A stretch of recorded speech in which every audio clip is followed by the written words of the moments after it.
درود بر شما و وقت بخیر. همراه شما هستیم با بخش خبری در یک نگاه این ساعت.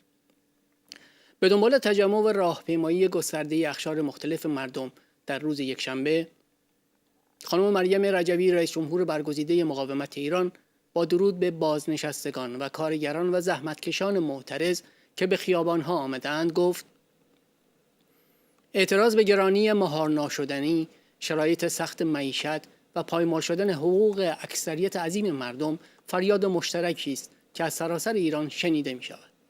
تنها راه احقاق این حقوق سرنگونی دیکتاتوری مذهبی توسط مردم و مقاومت به استقرار دموکراسی و حاکمیت مردم است.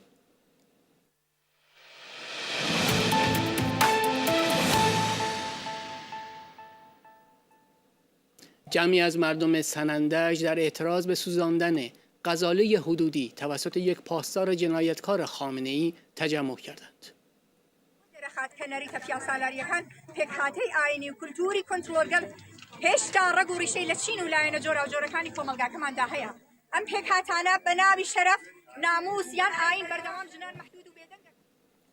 جمعی از مالباختگان شرکت نیوساد گستر ایرانیان گلباران به همراه خانواده‌های خود با تجمع مقابل ساختمان هایپرمارکت این مجموعه تجمع اعتراضی برگزار کردند. ما تعدادی از مالباختگان و کولای شده دادیم. از اینجا من اعلام می‌کنم دروغ محضه.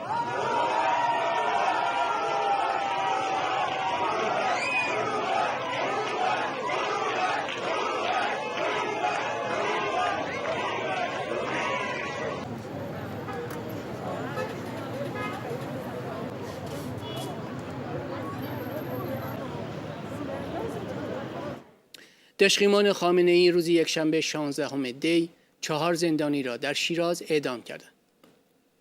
یادآوری می‌شود رژیم ضد بشری آخوندی در سال 2024 میلادی حداقل 1000 زندانی را در 86 زندان اعدام کرده است.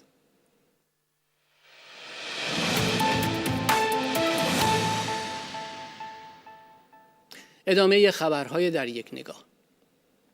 اسعد الشیبانی وزیر خارجه دولت جدید سوریه در جریان سفر به قطر بار دیگر خواستار لغو تحریم‌های آمریکا شد. وی تاکید کرد این تحریم‌ها چالشی بزرگ در مسیر احیای اقتصاد سوریه است. وی همچنین گفت سوریه جدید روابط خوبی با کشورهای منطقه خواهد داشت.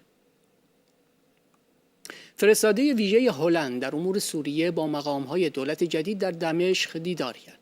وزیر امور خارجه هلند گفت هلند معتقد است که انتقال سیاسی فراگیر در سوریه کلید ثبات پایدار در این کشور است.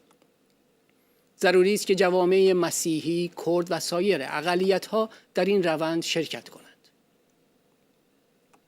به گزارش رویترز وزیر دارایی سوریه روز یکشنبه اعلام کرد دولت ماه آینده حقوق بسیاری از کارکنان بخش عمومی را پس از تکمیل بازسازی اداری وزارتخانه‌ها برای افزایش بهره‌وری و پاسخگویی 400% افزایش خواهد داد. محمد ابازید افزود این اقدام اولین گام به سمت یک راه حل برای وضعیت اضطراری اقتصادی کشور است. خبرگزاری فرانسه به نقل از دیدبان حقوق بشر سوریه گزارش داد روز یکشنبه انفجارهایی در منطقه‌ای نزدیک دمشق رخ داد. انبارهای تسلیحات مورد استفاده دولت ساقط شده بشار اسد در این منطقه قرار دارند. به گفته این منبع انفجارها در منطقه کسوه در جنوب پایتخت سوریه ممکن است نتیجه حمله هوایی اسرائیل باشد. سناتور لینزی گراهام عضو سنای آمریکا در مصاحبه با فاکس نیوز گفت ما سلیمانی را کشتیم. سلیمانی فرمانده سپاه پاسداران رژیم ایران 4 سال پیش یک فاجعه وحشتناک بوده است. آنها به توافقنامه هسته‌ای برگشتند و به خامنه‌ای صدها میلیون دلار پول دادند که برای تروریسم استفاده می شود. ISIS was destroyed and Iran was in a box we killed Soleimani, the Iranian Revolutionary Guard leader. The last 4 years have been a friggin' disaster. They rolled back every policy that worked on the border. They went back into the وال استریت ژورنال در شماره روز یکشنبه خود نوشت ایران تضعیف شده خود را آماده رو در رویی با ترامپ می‌کند. از تشدید ناآرامی‌های اجتماعی تا فروپاشی نظامی متحدانش رژیم ایران برای سال سختی آماده می‌شود. دولت جدید آمریکا قصد دارد تحریم‌های بیشتری علیه رژیم ایران اعمال کند تا حمایت این کشور از گروه‌های شبه نظامی در خاورمیانه را مهار کند.